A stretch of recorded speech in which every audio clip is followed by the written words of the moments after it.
એ દિલીપ વેવાય એ રામ રામ. ખૂબ ખૂબ આભાર તમારો, ખૂબ ખૂબ આભાર બાપ. તમે આવો નવા નાચના આગેવાન, મારી સમાજના આગેવાન, ભાવનગર જિલ્લાના હાલ પંથકના. એટલે તમે આગેવાન એટલે બહુ તમારી મહાનતા કહેવાય. તમારી જેવા આગેવાન ઓછા હોય છે દિલીપ વેવાય. તો તમે પેલા વ્યવહાર ચાલુ કરાવો, કાંકરી ઉડાડો, પછી કાંકરીની પતંગ ચડાવો, પછી કાંકરી સકાવો ને એ બધું તો બરાબર. પણ પછી કાંકરી સકાવ્યા પછી એમ કહો ભાઈ મેં વ્યવહાર ચાલુ કરાવેલો છે ગઢોલા જઈને.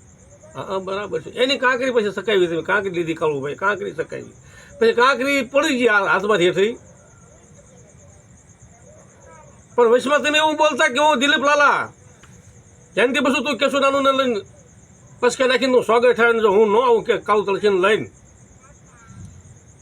તો હું દિલીપ લાલાને ન લઈ, કાળું તળસી આવે સ્વાગત ને હું ન લાવી શકું તો 10 વર્ષનો ડબ્બો મારા હાથે દિલીપ લાલા દઈ દઈશ.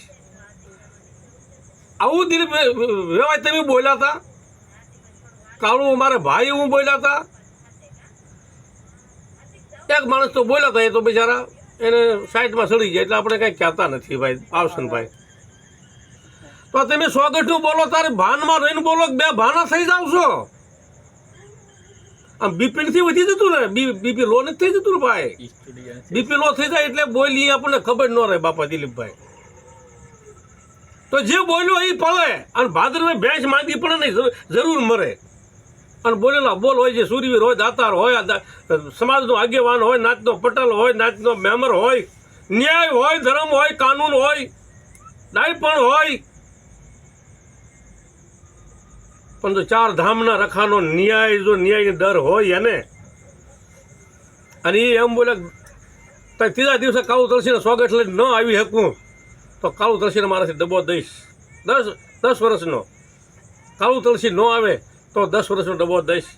એવું તમે જયંતિ બસુના ફોનમાં બોલેલા, એનું રેકોર્ડિંગ છે દિલીપભાઈ. તો તમે સ્વાગતનું બોલ્યા હતા, એનું રિઝલ્ટ તો હજી આપણે સવારમાં લેવાનું છે, અને એ વિડીયો સવારમાં આવશે, અને એ વિડીયો સવારમાં મોકલીશ. પણ તમે આપણે આડીમાં બન્યો કોઈ માણસનો, કોઈ વેદનો, કોઈ કાનૂનનો આડીમાં બન્યો કોઈ કેવી રીતે પડે એનું ખાલી રિઝલ્ટ લેવા માટે થઈને આ તમને વિડીયો મોકલું છું.